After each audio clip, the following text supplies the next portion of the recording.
That's the key. Get creative around the tropes. You can give new players that experience, but modernize it. Yeah, which I think is a good lead-in. Yeah. To this title I wanted to chat about, which is all about taverns, inns, and taprooms. It's by @DropTheDie, who I think is in chat and is the only one who said that taverns are super cliche.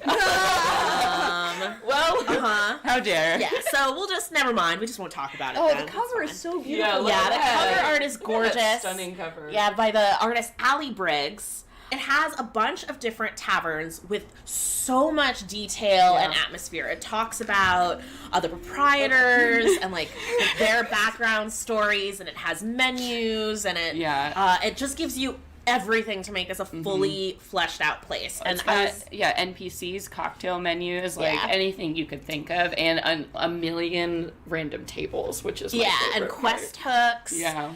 There's lots of mystery, and I really liked the bed hag. So the whole you story. Oh, is this just you? Hags, So this witches, Lysa. This is my house. Yep. I live here. It was at one point taken over by this pair of hags who then abducted someone and completed their coven. Whoa. And a lot of sinister, terrible things happen. It's like this cursed, awful place. And so it's had a lot of owners like trying to kind of like reclaim this barn / inn and try to like wash away all this like terrible bad stuff. News, yeah. That's probably haunted. Definitely haunted. I also wanted to take a moment to shout out to the interior, like, art in this. So they had artists actually do the menus, so you can print those out and, like, hand them to your players, which is just absolutely phenomenal. So, this was Karina Taus. Yeah. So, at Days and Hours on Twitter. Look at those. Look at that so beautiful. Like, just the attention to detail and, like, the ink work. And the fact that you can print these out and hand them to your players is just so exciting. Yeah, so there is a printer-friendly version of this whole PDF. And so these are, they print black and white. And so in these pictures, the artist printed them and tea stains them and everything. Yeah. But the Crafting Muse gave me this cool tip where you can actually buy, like, parchment, like, reams of parchment-y paper that are, like, pre-stained and everything on, like, Amazon or office supply stores, and you could easily make something that looks that awesome just by printing that artwork. Yeah, I mean, Karina did such a good job on those. Like, they're just so beautiful. Yeah.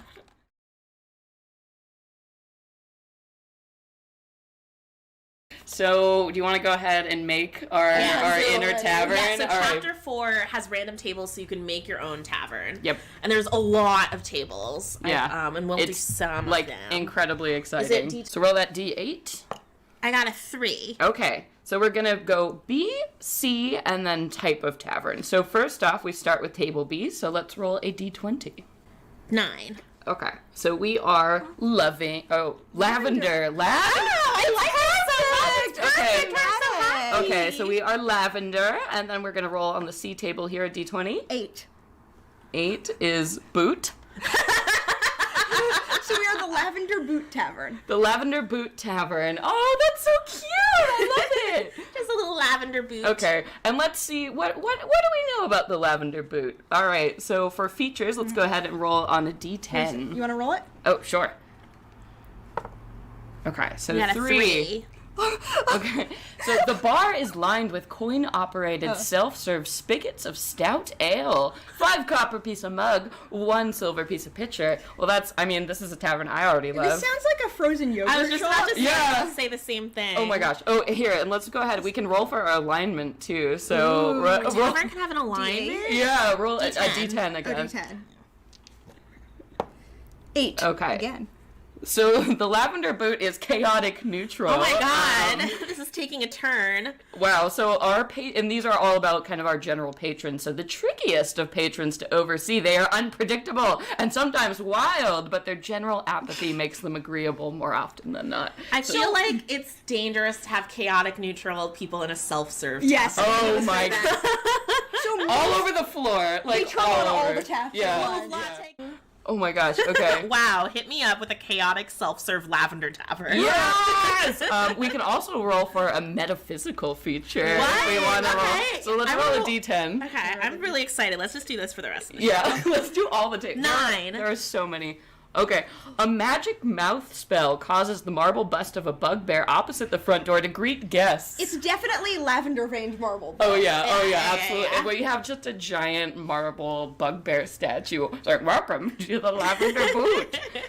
That is phenomenal. Yeah, and I mean, these tables, you could go on and on. They have illegal amenities you can roll on. You have location types.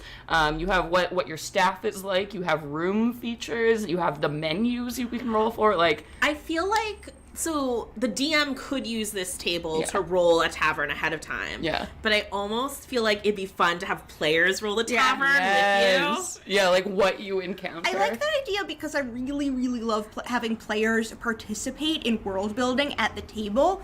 And if the DM says, you show up in a tavern, having the players participate in what it's like, but not necessarily putting them on the spot to come up with things. Yeah. That's a good way to subvert that trope. Definitely. Oh my gosh, we can roll for... Do we want to roll for a meal? That we serve here? Also, as we do this, Dilly Gaffrin says that our enthusiasm is blowing out the mic, so... I'm sorry. We're very excited. Let me turn it down. We'll do an ASMR tavern. Oh no, yay, ASMR. Is that nice? There you go, as we whisper into the mic. Alright, I've turned it down. Thank you for letting us know. No. We're just too excited. Why would you need to roll for all of that tavern stuff, Chad Grimes 72? Do you see how much fun we're having? This is that's why amazing. That's why we do anything in D&D. Okay, let's roll for our meal, and we'll have to put the tables away. Okay, fine. Okay. Roll a d10 though. 6. Okay, so we are having grilled. Roll it again. 1. Grilled rhubarb. Ooh. 4. Interesting flex. And leek. Ew. 7. Spiced with red pepper. 9. And figs. This sounds pretty good. Interesting. Does it? I mean, I like all of those ingredients. That's true. Individually, this is fine. The lavender boot is vegetarian friendly, so that's good. Oh man, these tables, but I can't say enough good things about this book and these tables. Utrio says, just a pair of lavender colored boots filled with lavender. Can someone draw this, please? For the little sign.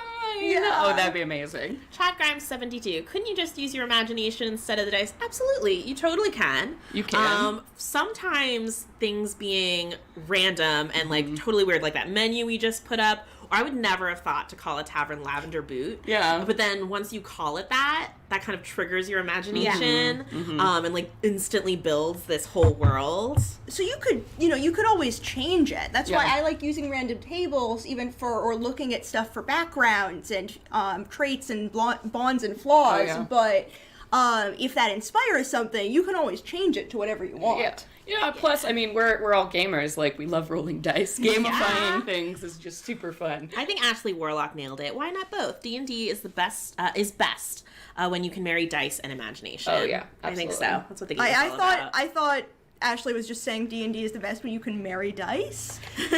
You could. They're so delicious looking. That would be Constantina Yum, speaking. yum, yum.